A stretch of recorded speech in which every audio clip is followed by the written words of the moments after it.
Hi everyone! Welcome everybody to What the Forces Q&A live stream. With me today is Ty Black. How you doing, Ty? Hello. Hello. I'm Mary Claire. Hello, everybody. Uh, the nerves are here, but we'll chill out. We'll chill out in a minute. I have my you can't tell because I have a light, but Canadian dry. Uh, eh, it's like a very Canadian drink. It's ginger ale, but it's flavored like cranberries. I don't know.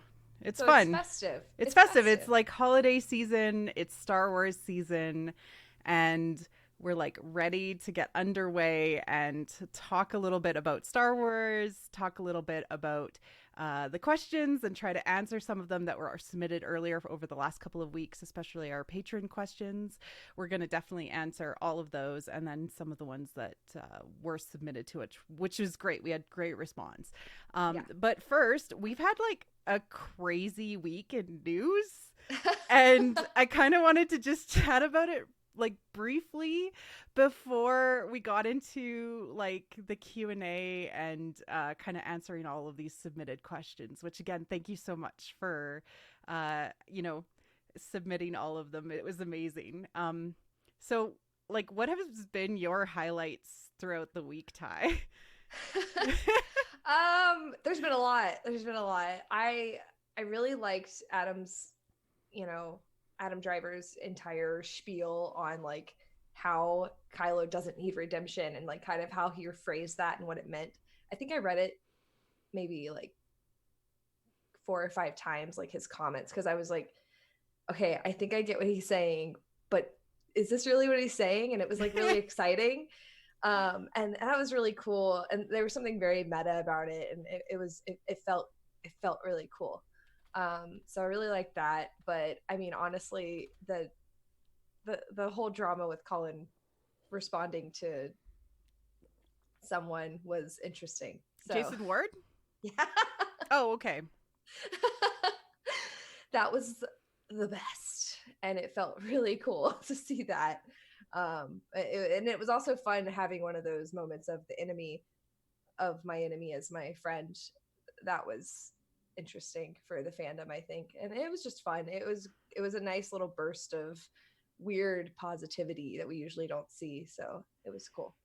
For my place, we've had like nonstop myth talk for the last couple of weeks, and I tweet about it all the time. I'm like so excited, but literally all the words out of Chris Terrow's sweet, beautiful mouth, like I just want to eat up like cookies. Like it's so good. It's just he gets it.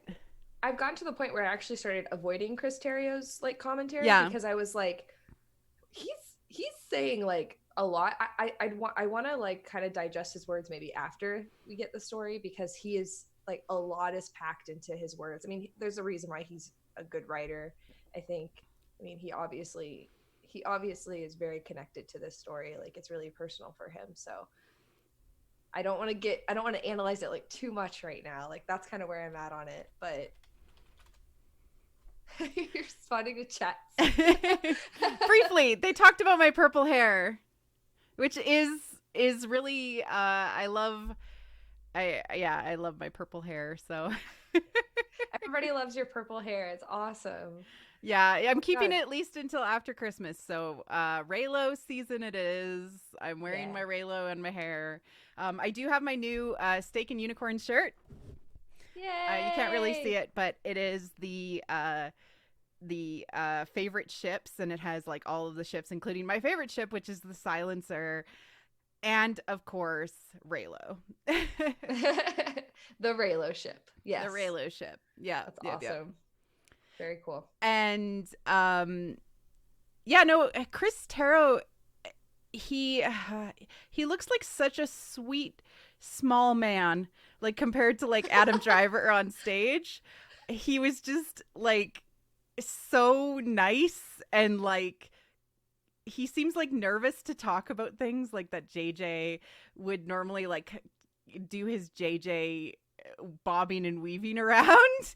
But he absolutely seems to know what he's talking about, and like I hope he gets to do like a commentary when the DVD/Blu-ray comes out, because I feel like he would just absolutely nail like talking about the myth, the symbolism, like just all of the different aspects of Star Wars that I love to dig into, and I would like just love to have a chance to actually interview him sometime.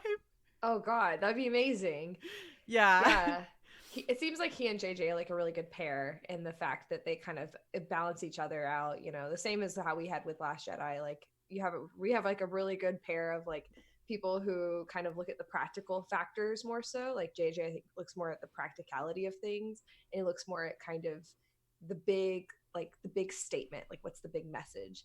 But Chris is more of a, okay, like what is happening under the surface, and like what does it mean, and like he kind of gets a little like mystical with it, and that's interesting. So yeah, I'm really excited to see like what he can say like after Tross, and if there is like a documentary of sorts, digging into that is going to be, it's going to be like absolutely overwhelming, which I think that's what they're going to do. I think they're going to have like a really big documentary, like the journey to to end the saga and whatnot. So I hope so. And like hearing how much George Lucas has been like consulted all the way along is like the biggest tea for like me and like Nat Ashes for Foxes, you know, Matt Blind Man Baldwin. Like we've been talking about this, and of course you, we've been talking about how this has George like as almost like he wrote the meta template for what's happening on it in the sequel trilogy based on his conversations with Joseph Campbell.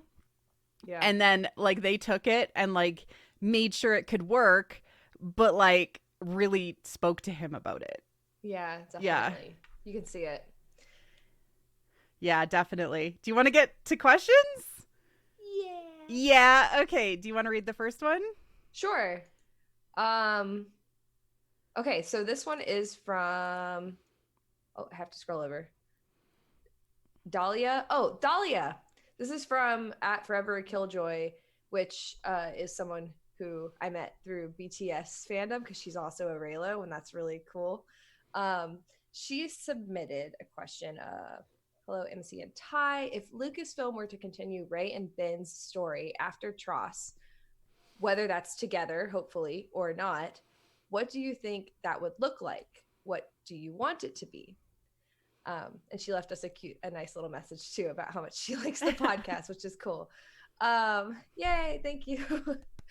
So she submitted one of the first questions, so I thought about this one for a while, and I think like I kind of always would like to picture this like marital bliss type story for them, and I would like to picture like them having like a real like a regular normal life or something. But I always go back to this idea of in myth how we never get like, if we, it doesn't have to be this way, but if we were to look at Rey and Ben as gods, which we've talked about, we've talked about a lot, then we don't need to see their bliss. Like we don't need to see them living a life. All we need is the main part of their journey, like the meat of their journey, their struggle, and we can imagine the life that they lived. So with that in mind, I kind of go back to my first theory, like walking out of The Last Jedi and thinking, okay, if these two people are going to end up together, then I can see an ending of them uniting and then sort of disappearing. Okay. And that's something, and I know maybe that's just like what I've seen in other fantasy. Is that silly? Like, oh my God. No. It's very mystical. I don't think that's what's going to happen. I don't know, because when the more I think about like Luminous and like all this kind of stuff, I'm like, I don't know if I want to see Rey and Ben. I might want to see their children. Like maybe we won't see that. Like maybe it'll just be more like it'll just be kept out of the story as far as we see it. Maybe we'll just have them as a legend, you know? Yeah. And that would be cool too. So I don't know. So what about the idea that the Halcyon is where they hang out after, the Halcyon being the big hotel that they're building on in Galaxy Edge, and they hang out and they train people with their good friend Chewie how to be Jedi / how to use the Force as new Force users, whatever new Force users means. That it continues as much as this is like a Disney prince and princess story for Disney, and so the happily ever after is you can go and visit them at the park. I mean, that's the best decision that Disney could make for a fairy tale, and that's probably the best decision for the franchise, I think. Like if they're looking at this like a franchise, if they're looking at this like that sort of story, then yeah, yeah, that would make sense. It would still have to have a mystical end. Like there needs to be some kind of finality, right? Yeah, no, definitely. I mean, I've always felt like there's going to be. Sorry, I'm like processing, so I look up. But I think I always think that there's going to be an end that's like something changes about the Force. Right? Yeah. So something changes fundamentally about them, about the Force, and then they're almost like mystics that travel the galaxy together. That's sort of what I'm thinking. I don't know. I'm excited to see what happens. I like that. I didn't even think about like the ship and whatnot. Like that's because like the cool. Halcyon is the Halcyon myth, which I did a Twitter thread on. You can advanced search me on Twitter if you want to check it out. But the Halcyon myth is all about this wife that her husband goes away to sea, and she thinks that he dies, and so she throws herself off of a cliff, and he like comes back and like kills himself, and then the gods like bless them both to become birds because of their love being so pure. And it's kind of more like Padme and Anakin than it is like Ben and Rey, so a little reverse Amidala in that.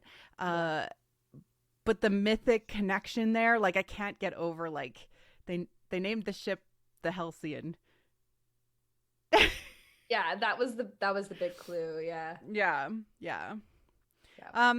I don't know if that's a good answer, but it's what I'm thinking because they like money, and especially if it ends happily, like wouldn't you want to go to Galaxy's Edge to go and stay at that really, really expensive hotel to go and hang out with your heroes who are living happily ever after with your kids? Yes.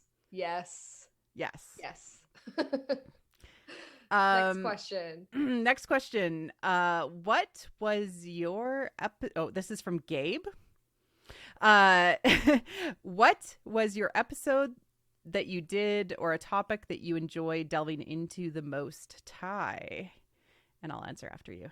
Oh, I think it's I think it's always gonna be the last one we did, like the most recent one we did, because it's a part of the journey for me and for you, I think too. Like, that I thought the Shadow episode was gonna be like my favorite, and then that wasn't true, because then the next one became my favorite, and now like the Elsewhere episode is definitely like my favorite. That was my favorite topic too, because of all the parallels, and I've always been about parallels with other stories, other fantasy stories specifically. I find like the similarities between different like origin stories and different like mythic lore that we make up. I find that fascinating. So that was probably my favorite one, and I found the most meaning out of it, I think. Yeah, I really loved talking about Dark Union. Oh yeah, of course you. Everyone knows that you like talking about that one. That was pure MC. Like that was MC in like her pure element, like with one of the best theories that the entire fandom now is like freaking out about every day. So I saw it was like they had like the mini clips. I'll tell this story because I don't even know if I've even told this story, like when I came up with it. I don't think so. So D23 was on, so that was in August, and before the trailer actually came out, I saw some clips from the first day, like illegally pirated online because they weren't allowed to stream them or whatever, and I was like, what is going on here? This is so weird. And then I started to ask myself, why the hell is Sheev Palpatine back? And then, it kind of led to this tumbly thing, like, why would he be back? And it is very much tied to Reverse Andadella and kind of having motivation to go after the Skywalker line and like hurt them and like help himself.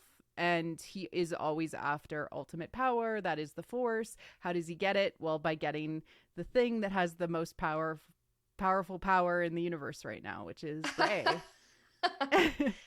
Yeah. Yeah. Yeah, that was. And then I went crazy for like 3 weeks. Yeah, and it was like this. It was like a bunch of puzzle pieces. It was really cool because you kept messaging me like, and I say this like literally, you'd be like messaging me a puzzle piece that you had. And you were like, okay, why is this a thing? And then you messaged me like, why is this a thing? And it was always why like, is this happening? Yeah. And it was like a mixture of like Beauty and the Beast stuff and like Matt Smith and then Palpatine, and then you were just kind of like, one day you just kind of like go blah, blah, blah, blah. You just like pieced it all together. Well, and especially like you know, that episode with Josh Johnson, and thank you, Josh, for being our moderator in this stream tonight. That's so lovely of you. Yay, Josh. But like that episode with, you know, figuring out, because I'm just getting around to reading the Masks of God series now. But you know, just in how Joseph Campbell covered that myth basically transforms over time, and the Minotaur myth being like the, you know, next version of that is the Tristan and Isolde myth, and how that is basically a version of the myth that co-ops the feminine with the patriarchy, like really helped solidify all of those things. And really thematically, we've been talking since the beginning of this podcast about the missing feminine in Star Wars, and like this is the biggest myth trope story of our entire humanity about co-opting femininity. Yeah That was a long ass answer for that. I'm so sorry. Yeah. And we'll probably keep going back there, honestly, throughout some of this, because it's okay. a big one. This one is from our friend Blind Ben Baldwin. What do you think is the story, or what is the story with Han's mom, and will we ever learn that story? Blind Ben Baldwin. Hello. Matt. Yes. Matt. Yeah. I don't know if he's here right now, but I think I saw him in the chat at least for a bit. So okay, maybe. let me ask him a question. Why couldn't you have given us a better question?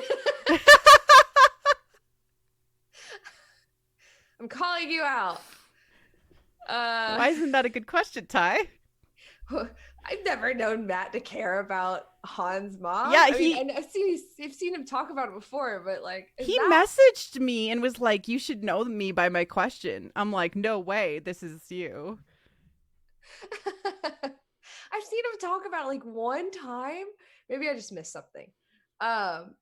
Okay, so I'll give my answer. I do think we'll get Han's mom, because I think that the story of how like Han got his name like I think they pushed that so that they could tell the full story later. You know what I mean? Like I think that a lot of the time, like with Star Wars, they purposefully leave things out so they can tell the story later. Yeah. Because they always want to go, because that's myth. You go back and you tell more of what was missing, because you only want to tell, like, who cares about some of the details when you're not trying to tell that story, you're trying to tell this story, you know? So what you're leaving out can be explored in a story where that actually does matter, and that actually is the purpose of it. So yeah, I think that they'll tell the story about it, and it'll probably connect weirdly, and it'll probably be really strange, and I'd like to see that. I don't know. Matt Martin had a really good comment about like people complaining that they hadn't done the 30-year gap yet. Like, I think he said, well, isn't it fun when we come back and we fill in story? Yeah. Because that's the story group is there for that reason. They're there to keep things like organized, so that we can tell this tiny part of the saga in a comic or in a book or whatever, and everything is connected, everything is there. Like I saw somebody say something recently that that the end of the Jedi Fallen Order, or Fallen Order, that the end of it contradicted a Vader comic that came out last year. And they just posted that, and I didn't post anything else. And I was like, okay, I need to dig into this because I'd love to know how that would be the case, because the story group is so good. I'm Poe. I'm Poe. I'm Poe. Yes. Hi, true. I'm Poe. There are things, but that's a continuity error. Yeah. Not a contradiction. Yeah, that's true. Of something. Yeah, I don't know how the end would contradict it. And I know I want to look into it more, but I didn't ask the person, because the Vader comic that came out last year was Vader 2017. So I'd have to dig into that. I don't know. Yeah, but it's interesting. Like, to me, that is Star Wars. Star Wars is the iterative, ever changing, ever growing, ever moving. If there's a story to tell, there is a story to tell. That all being said, I thought that Enfy's nest was Solo's mom, Han Solo's mom. I thought that was a brilliant theory, and I still think that should have been what it was. But they have to include more diverse people, and that was way better of a character. Oh yeah, I want to know. I want to know about her and her mom. And, like people were talking in the chat, I think it was Brad Norris was talking about, would you like to see a Solo too? Well, I actually want to see Kira do an Underworld, show, like have Emilia Clarke come back and do Kira and do an Underworld show with Maul as like, the occasional like bad boss guy that's like, in the background that shows up every couple of episodes. Yeah. And then have it be about her. I don't know that I need to see more Han Solo. Well, we don't know what we don't know, right? Oh, maybe a kids show. Yeah. Yeah. I don't know. I mean, Han Solo is like one of those characters that he's not just a bounty hunter. Like he's not like, obviously they're making a distinction between like Mandalorian and like somebody like Han Solo. Han Solo is a character for everyone of all times, so I think that he always has the potential to come back as far as his legacy and where he comes from and whatnot. I think that's I think it's worth exploring more. We might see him again. Yeah. Somebody said, do you think they'll make a Han Solo 2? And I don't know if it's that simple. I think it's going to be more they'll add on to that story, and it'll be I wish they would make a next Han Solo movie in the direction they were going with, and continuing on Kira's story and continuing on Maul, but I don't know. It's not necessary. I don't know. Like, we don't know. We can't theorize what's Well, I have theories about what's going to happen after Tross from a property perspective, but yeah. Like, I don't have theories about Han Solo because, like, to me, I'm like, there's a Kenobi movie coming. Cool. Like, or Kenobi show coming. Like, I like to be surprised by Lucasfilm. Mm-hmm. Yeah, I like listening to what they have to tell me. I trust them when they say they have a story. Yeah. Because 99.9% of the time, it's a good story. Yeah. Yeah, they don't just tell a story to appease the fans. They tell a story because they believe in it and they have a purpose. But yeah. Yes. Oh, people were talking about stories of young Ben Solo, and that's totally going to happen. There's no way it's not. Absolutely. I mean, we're getting like baby Rolo, so yeah. All right. Next question. You want to do this one? Sure. It's long. So, yeah. And who is it from? It's from Becca. Yeah. That's all she put. I'm sorry. She said, I'm sorry to be that person, but what do you think the chances are that we will get a Reylo kiss? You put money on it. You know what I'm going to say to this. Okay, there's more. I know Reylo can be happy and in-game without a kiss, but I really, really want one because I mean, how could I not? LOL. Also, not a question, but I love your podcast and your analyses so much. Thank you for making Rayla fandom so amazing. Thank you, Oh, Becca. that was really sweet. Yeah, it's gonna happen. Like, yeah, you don't have an epic space fantasy with all of these family dynamics and like all of this angst and stuff without a kiss. Like that, like I'm thinking we're gonna get more than one. I think 3 is the magical number for Star Wars kisses in movies, so we might get 4. Just to say, like, this is even more epic than the rest of the kissy movies combined, because Star Wars is about space kisses. So, I mean, I wouldn't doubt it. I know, like, for a fact that we're gonna get a Raylo kiss. I think it's better if we get 2, because I think that that's where the relationship I think it needs to be. 4 Raylo kisses. Yes. But I mean, we're gonna get Finn Rose kiss. We're gonna probably get some. I mean, like, it's the ending of a musical, right? So you got to think about all the kisses. Okay. I mean, I think 3 I just need, like, at least. I hope. I need 4. Like an angsty kiss, and then I need like angsty a happy kiss. Angsty, yeah. Like a good kiss, stolen kiss, sad kiss, happy kiss. Oh, I know where the sad kiss is going to take place. And we're all going to cry. And then there's going to be a happy kiss right after that. Scar kisses. Maybe is the sad kiss.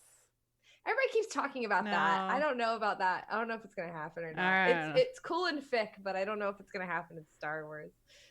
But that's it, just because it's just them making out for the whole movie. No, I'm just kidding. I just kidding. I love it. Angsty kiss, definitely. I want an angsty kiss. Stolen kiss, maybe. Because like we had an angsty kiss with Anadala. The one where she was in that outfit with her boobs popping out in the front of the fire. That needs to happen. Oh, MC wants them to have a fade to black scene in the Falcon. Damn right. She's been talking about that forever. I mean, they've already been like, they're not related. Staring at the screen during interviews. Guys, they're not related. Haha, you're idiots. They're not related. Like, I think it'll be a Star Wars version of a fade to black scene in the Falcon. Okay. I don't know what that is though. We haven't seen it before. Pirates of the Caribbean. Mm-hmm. The 3rd movie. It'll be like that. He kisses up her leg the morning after. Yes, and it's very, very, very sexual. It's not necessarily a fade to black. Maybe kiss, fade to black, but the morning after. Somebody asked me to define angsty kiss. Oh, wait, I think I defined it. I think there's a delay. It's all good. An angsty kiss is when it's bad, but it's good. They're mad at you're talking about on the Death Star, they're mad at each other, but they end up kissing? Yeah, or they're like in close proximity to each other, and they know they shouldn't, but they do anyway. I don't know if that's going to happen in a Disney movie, but I want it. I mean, there's been fade to blacks in Star Wars before. I think they're just setting our expectation that we're going to get one. Okay. Ooh, I like this question a lot. So, how does Death and the Maiden trope tie into the dark versus divine union? And I have an answer for this. How do you Cochise? I can't pronounce okay. That. So it's you say this. I actually didn't look at how to pronounce it, but I did look it up. The Koshé? Yeah, I've been thinking about the Koshé the Deathless. He would definitely be the bad guy, but does the good guy actually exist in Death and the Maiden? So I've been thinking about this a lot. Me too, yeah.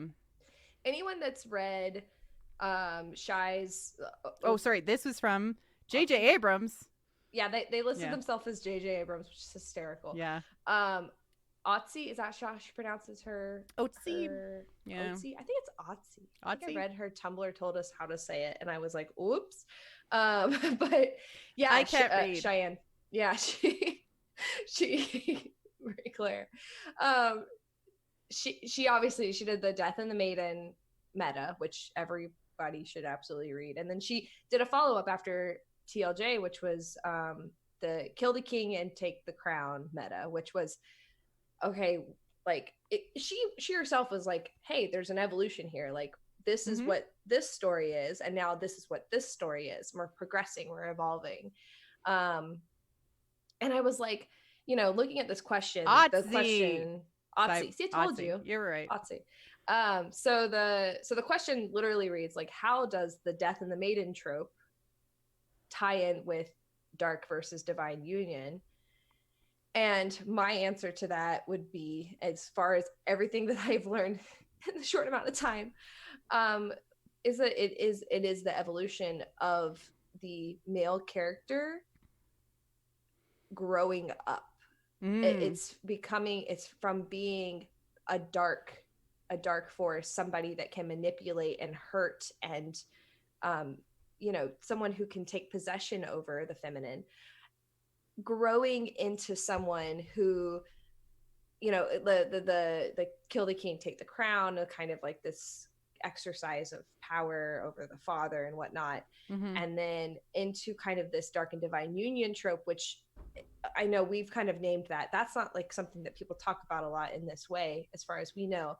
But that idea is the idea of that power, and that need to control is now taking the shape of like they're putting it onto somebody who wants to control the feminine. So they're realizing that they need the feminine to love it, not to control it.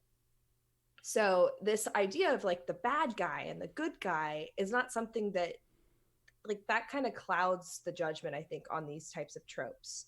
It's not about bad versus good. It's about somebody growing up and going on a journey. Yeah. So psychologically and like spiritually, everyone in the galaxy far, far away is Sheev Palpatine. Yes. So Sheev Palpatine is the darkness in everyone. And so the dark versus divine union is actually how we resolve all of those sort of issues within ourselves about,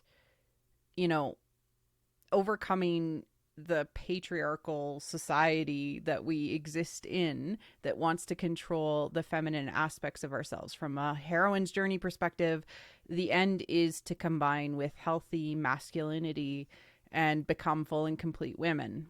For males, it's to overcome the dark father, the darkness within themselves, slay the dragon within the cave, and bring the femininity out and go home and change the community by which you come from. And actually, you see tons of this in The Mandalorian. I'm not going to go into it, but just listen to the Once Upon a Time in the Outer Rim podcast that I do with Alex Kane. We talk about how all of those different things are, coming out in this show from the hero's journey perspective to incorporate the feminine within himself. Yeah. It's just all symbolic. Like, that's what it is, because it's myth. Actually, yeah. So when I saw this question, I got really excited because I'm actually going to be doing a video about this, like, post episode 9. And I'm reading lots of books that I never thought I would read before, and like kind of looking at things from a different perspective, not just like Jungian and Campbellian, but trying to tap more into that feminine perspective, kind of the black market of myth, if you will. And it's really fascinating to kind of look at, for example, like where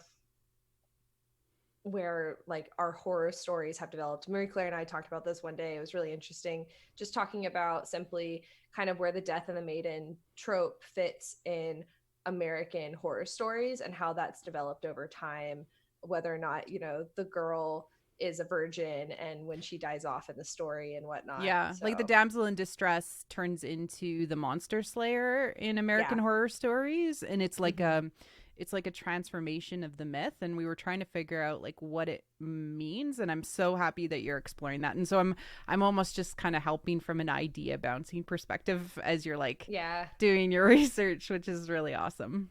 Yeah, it's really fun, and I'm gonna like I said, I'm exploring that a little bit more after Tross, because I do want to hold out to see kind of like the symbols that they use and the kind of the development of like Rey's character, because we don't really know what's going to happen with her, and I hope that she does explore more of the dark, but I don't know how that's going to be, and I want to see how she transforms, because everybody always goes back to this idea that we don't want to see the men save our women anymore in our stories. We don't want to see this damsel in distress myth. And I think I think that damsel in distress myths are somewhat important for a man's growth, because there's a symbolic idea there. I think that sometimes they can be done incorrectly, but I think that it can help young men if they kind of explore it fully, like if they're self-aware of it.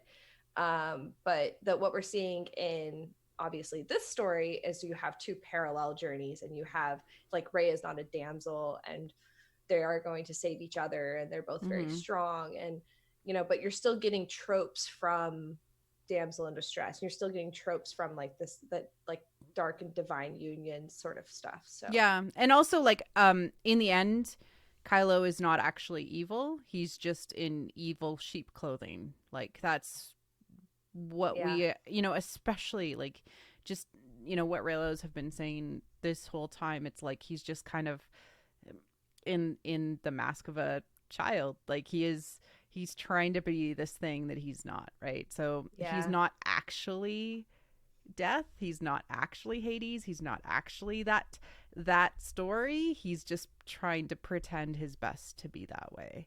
Exactly. And how Rude actually mentioned In Search of a Swan Maiden, which I totally recommend. I checked it out after the Dark versus Divine Union episode came out, and it does actually talk, it speaks to the topic quite well. Oh, cool. That's awesome. Yeah. Next question. Oh boy. So are we on how did you all learn? Is that what we're on? Yeah. So this was actually from a patron, Neil de la Rouvois. Yeah. Rouvois. There's 2 questions. Okay. First one is, how did you all learn mythology? I want to learn more, but not sure where to start. Marie Claire. I had such a weird childhood. My father actually had a doctorate in philosophy and was also kind of almost like a Renaissance man. He studied history and mythology, and he's the one that got me into Star Wars. And by got me into, just put it on the TV, and I absorbed it like a little sponge, like a baby Yoda. And, would talk to me about the music. And like from the very beginning of my life, I've always known that it was based in myth. And we would talk about mythology. We would talk about other aspects. But really how everything kind of clicked together was when I, finally did watch The Power of Myth with Bill Moyer and Joseph Campbell. Because, especially understanding how deeply psychological myth is, and finally like understanding that, like that was a big step for me, and just kind of everything clicked into place. All of my sort of knowledge from my childhood, university. I took a bunch of courses. I actually almost took a minor in classics. So I do love it. I read a lot. I read a lot about even just summaries of stories give you the high cliffs notes, and then reading them themselves helps you understand them even more. I would just say start by just like being like, hey, this is an interesting myth, I want to understand it. This is and how does it apply to my life? Yeah, like how does it like affect, like where in my life have I experienced this myth? Yeah, like if Hades and Persephone really interest you, go and read like, Used Band-Aids, Lore Olympus, and then actually go and check out the myths associated with them. Yeah. Like, and be like, oh, this is what happened. And consuming media that is like being remade nowadays to like retell the myth of the olden times is fine. And then be like, oh, how was it actually different? Like, I basically read more and more stuff that I've never thought about reading because I love Star Wars and because I want to figure out the mythological parallels. So, like, as an example, I never really checked out the myth of the Minotaur really before Josh was like, Kylo is totally the Minotaur, and also, you know, the guy looking to get to the middle of the maze. And I was like, yeah, you're right. I should read that. Yeah. Yeah. But it's okay to enjoy like modern versions of things to get you in there. And then, you know, you don't necessarily have to read the original text. It is a trip to read the original text because it's all kind of like spoken word poetry, and it depends on the translations. Yeah. Somebody in the chat mentioned the Edith Hamilton book about like myths, and I read I read like most of it in high school, I think, because I was taking Latin, which is a terrible idea. Don't take Latin. But I took Latin because I heard that most of the class was more so about reading mythology. And I was like, oh, good. I don't have to actually learn a language. I can just, read about the history of Rome and like consume a bunch of really cool stories. And I thought that was awesome. So, but I've always been drawn to myth because I always thought like where history meets literature, like where history meets those like psychology, like that sort of thing always really interested me. But just as you said, it didn't really resonate with me in the same way as it did after I started getting into like Star Wars, and I started like actually delving into like, okay, what are they trying to tell me with this story about Rey and Ben? Like that was where it broke my mind open. I've said it like that 1,000 times elsewhere. It literally broke my mind open because it was like, hey, you have all of this knowledge in here, but you're not doing anything with it. And so whenever like, but I never thought about it like that. I never thought like, oh, all these stories that I'm consuming, like that's something that could actually help me figure out a bunch of stuff. And then when I, obviously reading Joseph Campbell and like discovering what he was all about, that was just, it just does everything for you. Yeah. But maybe, I mean, that's a good place to start. If anybody's looking to start anywhere, I'd start with Campbell's Power of Myth with Bill Moyers, just because it literally bridges things like in your mind. Bill is so good at actually helping Campbell make sense. He is.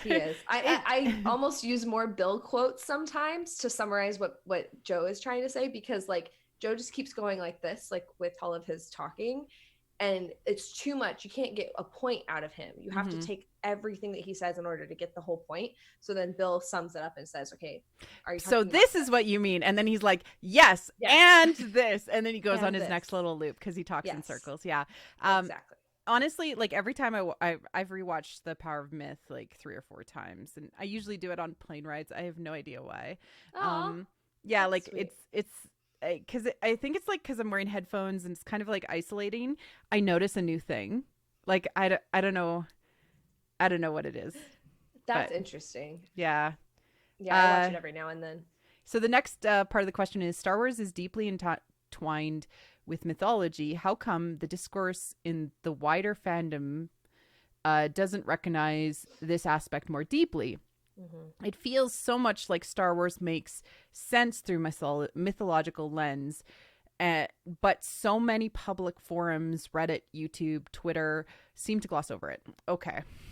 I loved this question. I loved it too. Yeah. Yeah. Go. You can go ahead. Okay. Have the same answer, as George Lucas discovered when he wrote the script for Star Wars in 1974, or started to write it, we've become disconnected with our mythology. And that's why they don't recognize it. A big part of something that we've been discovering recently is the idea of the American monomyth, which, funny enough, I learned about before the actual like monomyth of like Campbell. I learned about the American monomyth in school, and I forgot about it until you sent me that article, and I was like, dude, I've read about this. Like, I know this. Like, I've seen this in terms of Superman and Moses and like all of these other stories. And I was like, oh, that's why. I It's mean, and that's it's not the the only reason. Occidental end to what happened in Western mythology. We Yep. lost the hero gets to come home with the elixir and change the community aspect of the mythology. And Hmm. so there's actually a goal in traditional mythology, and we lost it. Yeah. Like, we've lost the spirituality to, our storytelling, which is just how we connect, much like elsewhere. It's how we connect with the psychology and the sort of collective unconscious of Yeah. our society to actually know what our society is talking about. Yeah. Yeah. Yeah. Because, like, when I think I had this idea in my head before I started getting into all this myth. I was very disconnected from all of the kind of gritty storylines that our media was taking on. And there's this idea that, in a post 9/11 world, America tends to lean towards more um, like grittier storytelling. I didn't ever quite buy that, and I kind of thought that was kind of a empty point, and I couldn't figure out why. And then when I learned more about myth, I kind of figured out, okay, there's a bigger picture going on here, and it's more of this one of this idea that, we have this idea that the community is always going to fail us. Like, the community, like everyone, there's bad people everywhere. Therefore, the community in its collectiveness, it's going to fail us. Therefore, we need a singular hero to save us all, right? Mm-hmm. And that's the American monomyth. And so whenever we have bad things happen in our Western society, and specifically in American society, there's this idea that we latch on to the idea that, like, one person, and this is like Ayn Rand stuff. Like, you can read her philosophy. It's so disheartening, and it's difficult. It's sad that this, like, one person actually has all the answers, and we are just too ignorant, and we're just too caught up in other things to recognize that. Mm. And I think that's sad, because I think that there is the ability to be an individual and to find your own truth, and then also connect that to the community, and that community is collectively finding their truth. And Yeah, like, we're all I think on that's, journeys. yeah. Yeah. Yeah, I we're mean, yeah. I don't know. I'd rather take this, like, more positive viewpoint, I guess. Yeah. Because, and that is reflected in our media, right? Because our media is they're trying to explore a darkness and explore a violence within our society, but they're like stopping before we actually get to take back the lesson learned. Yeah, That's like, you strange. only get to go to the underworld in mythology if the intent is to have you come back and change the community. But it's Yeah. like people end up in the underworld and never come back. That's depressing. It is depressing. And people say, oh, but it's realistic, it's relatable. It's like, no, it's only realistic and relatable because you feel like you are there. But that's sad. Yeah. I want stories to teach me how to come out of it, and how to lift myself up, and how to Yeah. continue on. Yeah, But I mean, that's the point of mythology. Is it is the way that we as a society pass on our traditions and what we have experienced, and, like, in a very metatextual way. yeah. Mythology is the society's hero's journey, and what we pass on to the next generation is the elixir that we pass forward. And if Star Wars is the elixir that we are passing forward to the next generation, thank you, Yeah. because it's actually very, very good and important. And I think it's just really awesome that we are getting Hmm. these stories. Yeah, definitely. And Yeah. and just to add, like, I didn't mean to say that, like, we shouldn't have stories that end there at the Sadly, bottom, well, I but mean, like, there is the need for tragedy, especially. yeah. It's like a form of healing, is to see yourself in these tragic figures that don't figure it out. Tragedy is Yes. still important, especially like the Greek version of it. And what Brian Dories does from the Theater of War, what um you know Adam Driver does with Arts in the Armed Forces. Like, these are actually very, very important things to do, but they have to be done thoughtfully. And just doing a story for the sake of shock value is stupid, in my opinion. Immature. Immature, fine. Let's talk about, all right, from Sule Chen. How good is Baby Yoda? The goodest. Baby Yoda is a pure cinnamon roll. Like all creatures within the galaxy far, far away are babies. Creatures and like, humans. Everybody. I mean, like everybody. I mean, everybody's a creature. Come on. Yes, this is true. This is true. Yes. Baby Yoda's the goodest. Who is that from? Sule Chen. She, the artist? Oh, or Sealant. I can't pronounce words. I don't know how to say it. SC Luncheon? C Luncheon. SE Luncheon. I'm so sorry. Oh God. Okay, next one. You like get to say the words. All right. So this next one is from Anissa. Handle, I guess, Twitter handle Maha _ Ranis, Ranis, said, if either of you were senior people in Lucasfilm, what sorts of themes, genres, etc., would you choose to focus on in the future of the Star Wars media universe post TROS? I want to see more of, I mean, this is not surprising at all to anybody, but I'd like to see more content that is obvious male gaze or female gaze, that is not male gaze. I want to see more blatantly feminine stories, and not just feminine in the traditional aspects. I want to see more diversity. I mean, everybody does. I want to see the sisterhood of the traveling pants, but Star Wars. Yeah, with like maybe the Night Sisters or something. Yeah. And I know that's what maybe Queen Shadow, the Padme book, the original one, was supposed to be, but you actually have to go on an adventure and change a little bit more, I think, to experience that. Yeah. But I mean, like, they did it with Frozen too. Like they did an amazing job of dual heroines' journeys in tandem. Mm-hmm. So they can do it, I think. Yeah, and it's kind of that idea of like taking Star Wars into the Disney princess realm and then to develop it further. Like let's take the idea of like Star Wars but with Disney princesses.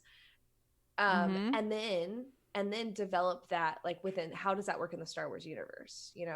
Not like, it wouldn't be silly, it wouldn't be, it's not a musical, but what are the lessons learned? Like what does a journey look like, and what's the point of telling it that way now? I think that would be really interesting.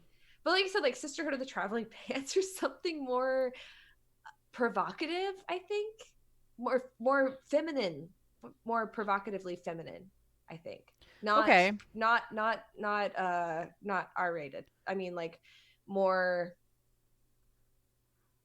just more feminine. I don't know how else to say it, because again, like we just don't see a lot of it.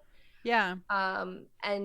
And the frustrating part to me is that a lot of the time there are a lot of good feminine stories out there, but a lot of the time it's either Disney princess or we get very, very rude, crass feminine characters, which I don't mind. I love that kind of stuff.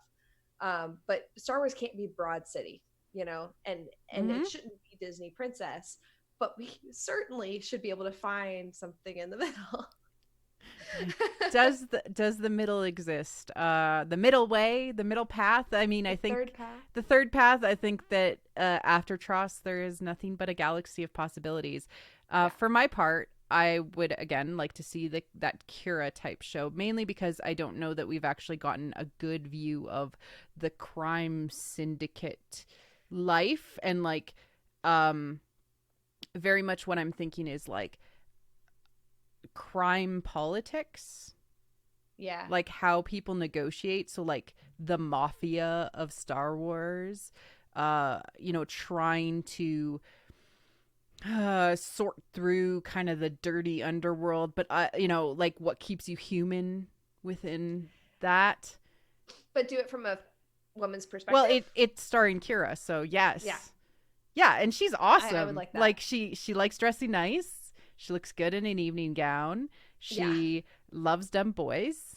I want to see like women. I want to see like the kind of, like women dressing up in like ball gowns and stuff, and like going to these casinos, cantina things. And I mean, like I think it was BB-K made and... like such a huge thing. They went to a casino this last week on Resistance, and they didn't dress up.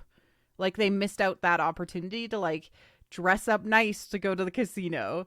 Sure, maybe they didn't have the like the outfits or whatever, but like like women want to see costume changes. I'm sorry. What else do I want to see? I want to see the Sith and Jedi split be because of romance. Yeah. I want to see like a Romeo and Juliet or like something big. Yeah, like Romeo and Juliet, Shakespearean, Greek tragedy. Like, I mean, I know the prequels were Greek tragedy, but I want to see it done with like love and angst and like, like maybe like he left, he like I think the first woman was a Sith. I don't know. I'm very sold on this idea that the reason we're getting Sith and Jedi iconography in 9 is because they're going to go back to the beginning. Like obviously it just kind of makes sense. Yeah, I agree. We've all thought that for such a long time. Like I think that's where they're going, obviously. Yeah, I'd also like to see some actual like Aaron Sorkin level writing from a political show. Oh, court, like either court politics. Like if there was ever like I don't, I like a like a monarchy or whatever at some point within the Star Wars universe. Like I love court politics so much. I love like underhanded people. I love all that, and I just think, especially if they're going to go back in time where we actually get like Jedi Knights and we get like can we have medieval Star Wars? Because then we'd also have like people wearing like really fancy dresses all the time and like armor, and like maybe that's the point of putting the Knights of Ren in armor. I don't know. I'm just riffing here. Sorry, guys. Yeah. No, we're definitely on the same page with that. I would love to see that. It'd be awesome. Yeah. So next one. First question from Brad. Crazy Unky. Crazy Unky. He's actually here. He just has a different name. I forgot what it was. I'm sorry. I think it's Brad Norris. Yeah. Brad Norris. He's in the chat. So first question he asked was, what are your hopes and theories for Project Luminous? What would you like it to cover? And where do you think it will go? I don't know if we're going to answer all of these questions, Brad. You have 2 more. Yeah. But I really want to answer the Project Luminous one. Okay. And I'll try to make it short. I hope that Project Luminous is the idea. It changes. It's the idea the Force is going to change, and how are we going to explore that in as many stories as possible in like this extended canon. And the idea that they're doing that Jedi show for the kids, the Jedi Temple show. I feel like that's set after for a specific reason. It's showing them like what are Jedi in the future, because Jedi aren't going away because they like money and they like lightsabers, and like kids love the concept of being Jedi. And the idea that you could change your lightsaber color and your hilt and all of these little details in Jedi Fallen Order really made me think that, hey, they know this is what we want, but they didn't give us a customizable character because they can't do that yet, because they have to be able to explain why a person has like these Force powers and why they're a Jedi. Well, they're moving us into an era of the saga where they don't have to explain anymore. Anybody's going to be a Jedi. There's going to be an influx of Jedi, and they can be anybody. They can be you. They can be anybody. Yeah, you know what I mean? This very much ties into the concept that, you know, I felt like the Force is going to significantly change, and basically everyone has the choice to have the Force if they want. Yeah. And people, if they kind of follow the path or whatever. Yeah, it's going to become like more traditionally Zen Buddhism rather than you're kind of born with it. Yeah, and I want to see like mechanics use the Force in like ways that like Jedi can't use the Force. Like they're fixing ships using the Force, but they never want to pick up a lightsaber or like that kind of stuff. Or like there's gamblers that use it a certain way, and there's bounty hunters now that use it a certain way, and everybody has different types of skill sets, like kind of how we're being introduced to Force powers now. So maybe that's going to be explored more with different types of characters. I would love that. Yeah. I either think it's going to be like the until now, like after Tross, which totally makes sense, or it's setting up for the next generation of storytelling, which is in the past. Yeah. Yeah, this is true. Yeah, so it could be so that's not an answer, but I think it could be either, honestly. Like to me it's telling a different time of Star Wars related to the Force and how people use the Force. Right. And I'm extremely excited about all the authors. It's going to be a multimedia affair, so I hope to actually get some interviews out of it. Yeah, I think so. You got some people there already, so hopefully. If you could change one thing about Star Wars storytelling other than diversity, obviously, what would it be and why? Other than diversity, that was a good good little modifier to put in there. I don't think I have anything, because I'm kind of tied. I want to see how Tross ends before I answer this. Yeah. I think they missed the boat on doing a Wolverine type audio drama on an ongoing basis rather than doing an audio only book. I think it could have been like an ongoing audio released production, like on Spotify, like they did with the Wolverine I agree audio with that. drama. They could have made it like an ongoing released thing. I hope that they still decide to do that. Sorry, I'm a fan of audio dramas, and this just to me was like, Marvel's doing it, why aren't you doing it that way? And they decided to go with Del Rey and like release it like through Audible and like audio only. I felt like it was a miss to do it that way.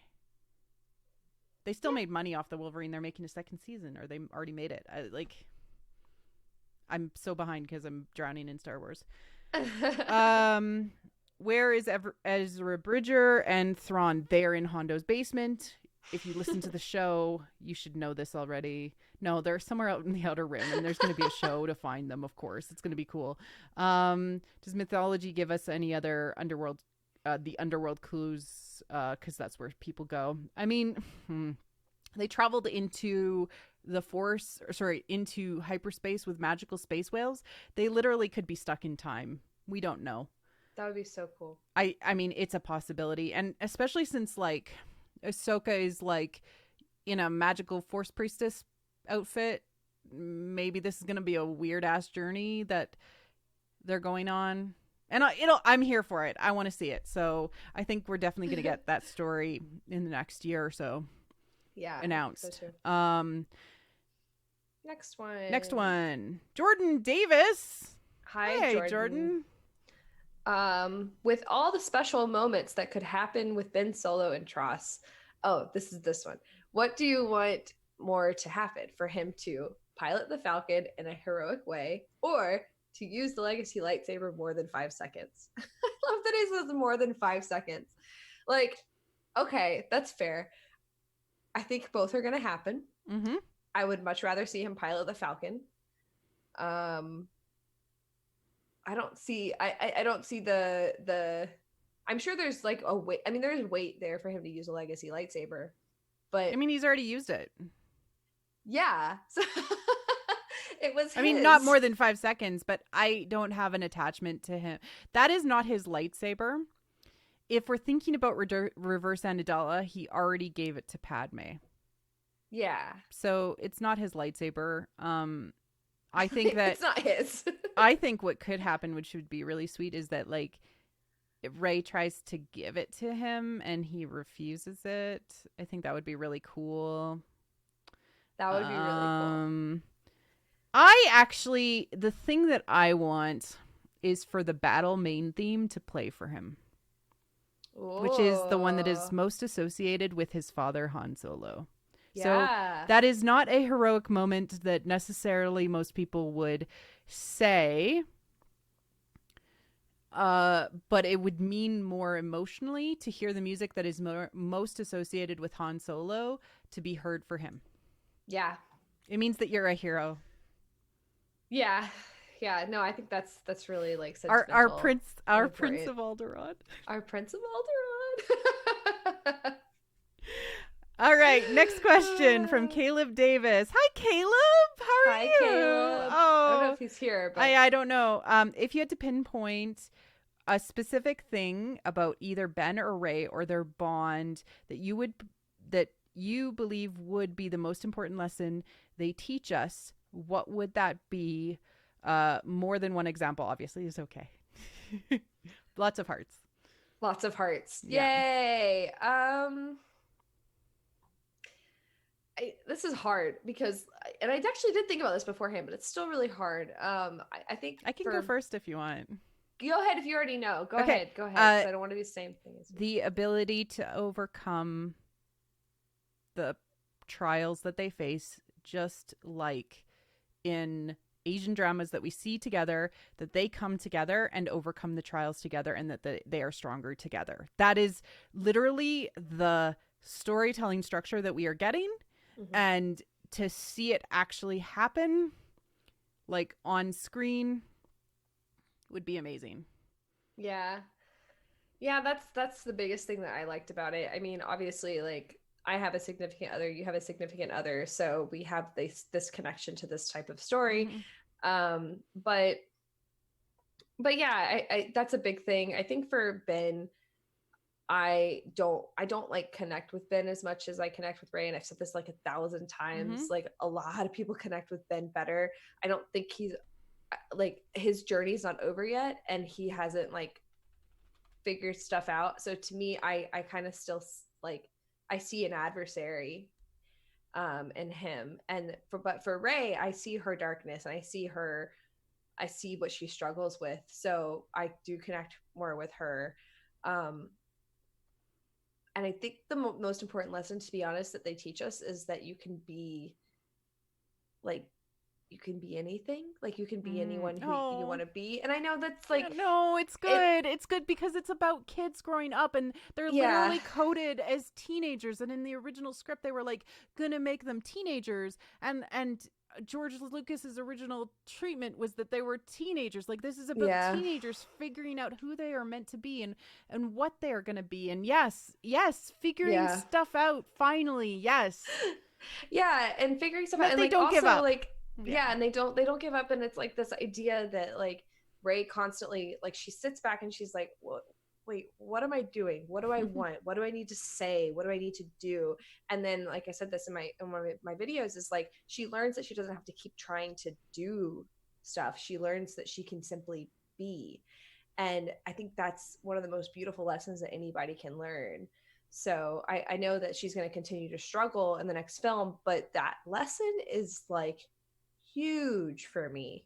Absolutely huge. Just to be like, just being, just to be in that moment is just, it's huge. I think it was Melian. She was on the show before. She's Psychology on Twitter. Yes. She does the Tchaikovsky Ren like videos, and like, yeah, they're amazing. I need them to figure this out for her. And I need them to like figure it out for everybody who's ever like struggled, because this is the mythology, this is the psychology, this is us like figuring it out as a collective community, how to get past trauma, how to get past how to live through the darkest times in our life and still have hope and still know, you know what, it's gonna be okay. Yeah. Yeah. Yeah. And it's so beautiful that like we all kind of God, I'm found gonna cry. each other. I know, I'm so sorry that you're gonna cry. You never cry. I'm like on the edge. Never cries. Like, yeah. Like it's so beautiful that like all of these people like found each other in this community, because I mean that's why though. That's what this is about. Yeah, this is the point. And that's why, this is the point. And because the community comes together and like experiences the ritual and the myth live. Like that is the point, is that we feel it. And it's a hokey old religion, but you know what? It's good and it's true. Like Han Solo said, you know what? Actually, it's true. Like, yes, this is important. This is important. Yeah. Okay. So last question is from it looks like Annie Faith. And I love this question. So, what are your thoughts and feelings do you have currently living in the pre-Tross world, and how do you think you or everyone will feel in the post-Tross world? I think this will be our last question for the night. I love you all, but I think it's a really good one to kind of end on and like start to sign off and to just feel it. Yeah. Okay. How do you feel pre-Tross?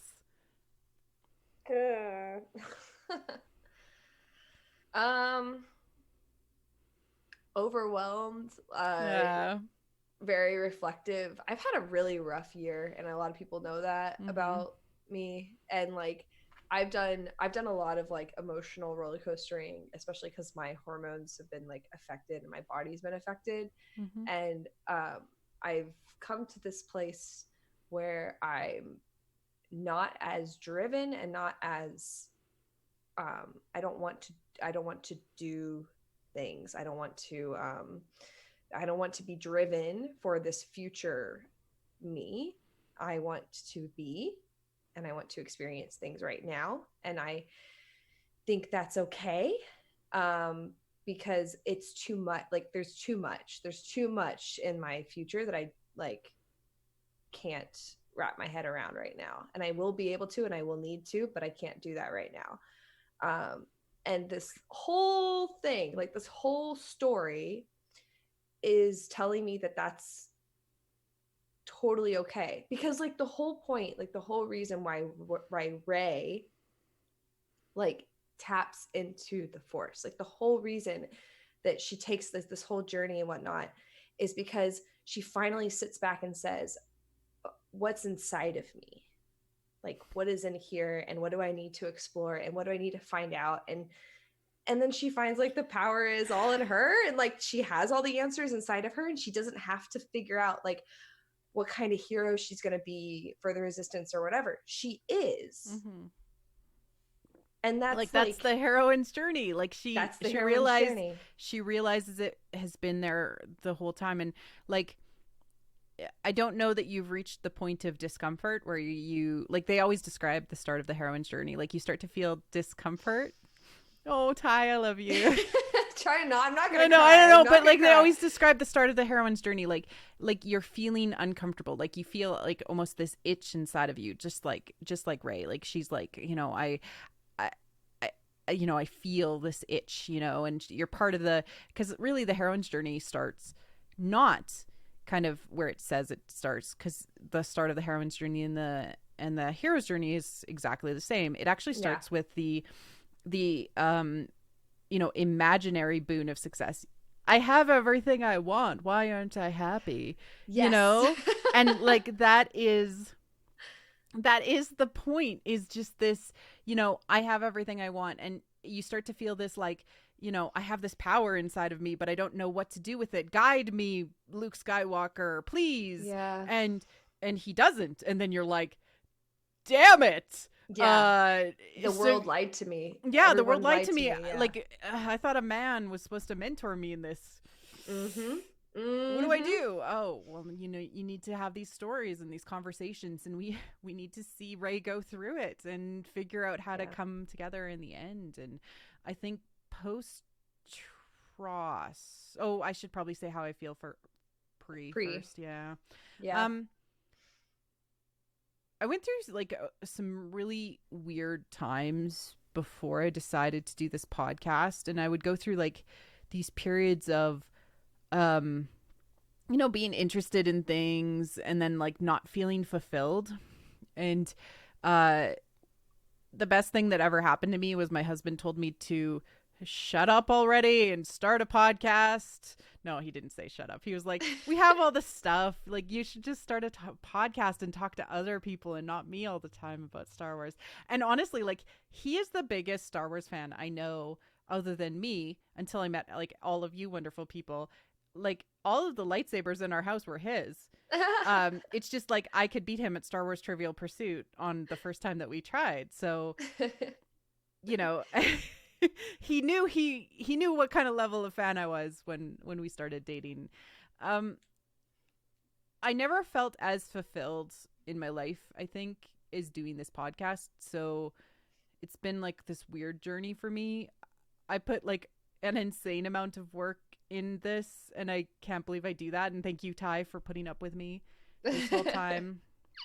I was like, since I met you, I like glommed onto you. I'm like, you're my friend slash nice. cohort, my second in command person. But yeah, no, I feel incredibly fulfilled, and I'm really excited to see where the story goes now that the big space opera is finally saying what it needs to say. Like, it's not done. Like, stories are never done, myths are never done.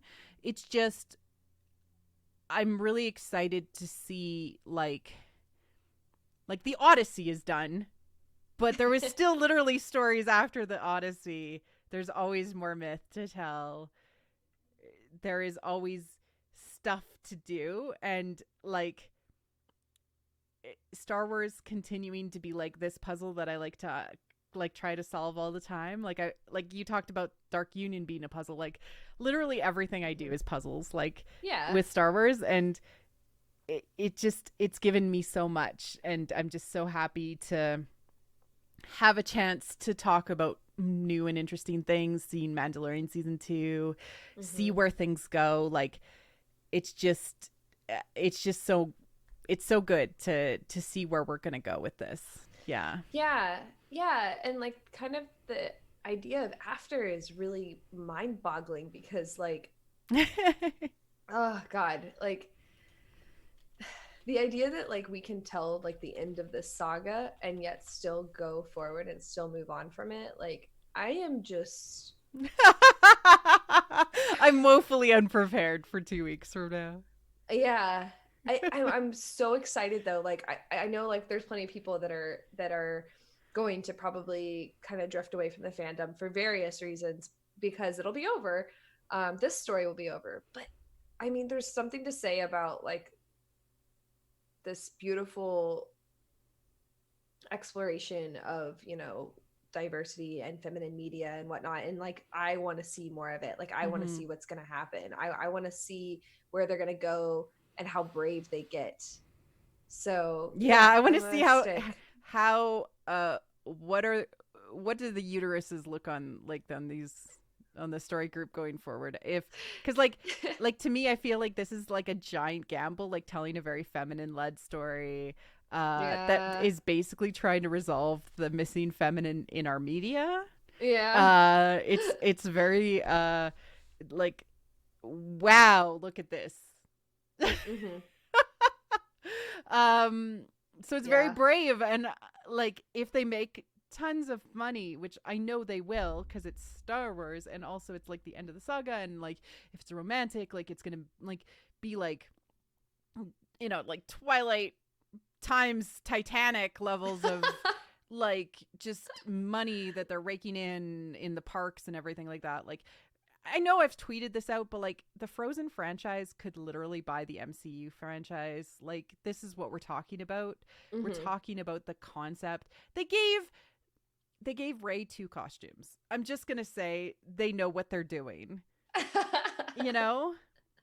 Yeah, they know Yeah. what they're doing. Um yeah, I think that most people are going to love it. Yeah. Yeah. It's gonna be awesome.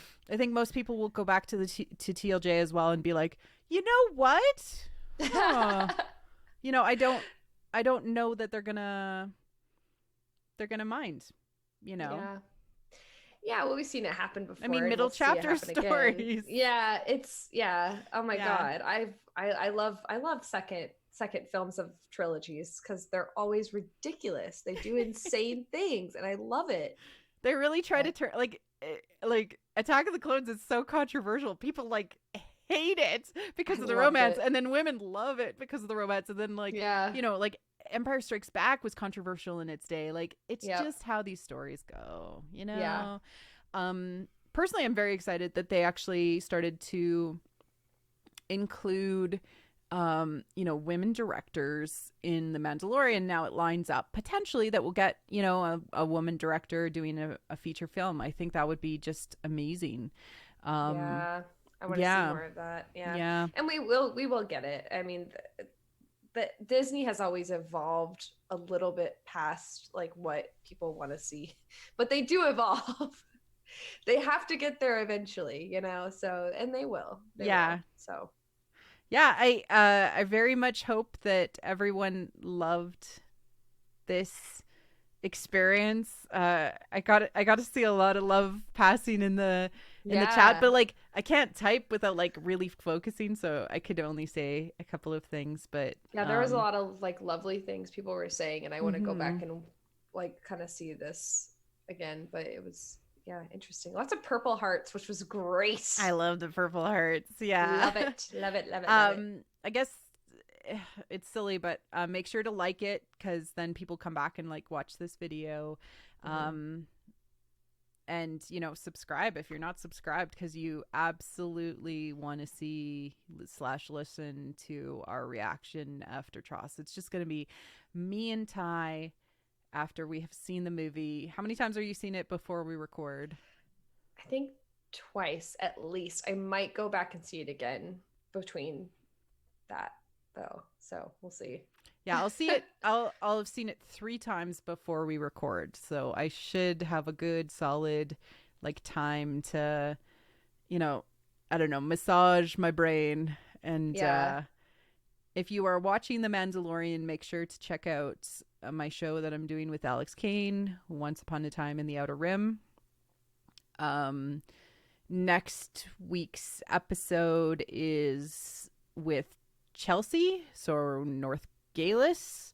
We're going through the end of the Vader Immortal series, so episode 3, kind of talking about Vader Immortal, as well as the kind of overview meta plot of Jedi Fallen Order and how basically everything is like one story. Mm-hmm. Yeah, and then the week after, the week of the release of Tross is, again, we're still going to have Once Upon a Time in the Outer Rim, but is going to be other sequel trilogy music with Christy Carew. We found some Dark Union, guys. I'm so excited for you guys to hear it. It's crazy, and it was like we didn't know where it was from, and we were like we didn't expect it. We were like, oh my god, because we had already talked about this scene, and like it blew our minds, and we were like, oh my god. And then we're going to be talking about Holdo's theme, Paige and Rose, our Tico sisters. We're going to talk about the Casino Canto Bite music, which is like the best music. And then we're also going to talk about Luke's journey throughout the course of the sequel trilogy thus far, kind of from his like different musical themes and what they are doing and different things like that. So a really good lead into Tross, just kind of priming you up from a fun other music perspective. Yeah, I can't believe we did this episode. It was fun. Yeah, it's crazy. This is a weird format for us. We're not used to this, and God knows I don't look this presentable all the time. So, but this was fun. So How Rude said, "Is it a Tchaikovsky Swan Lake reference? It's better than that. It's Oh, even more Dark Union." I know what it is. I think I think you like I shot told me you. a. Yeah, Yeah. you did. Yeah. Yeah.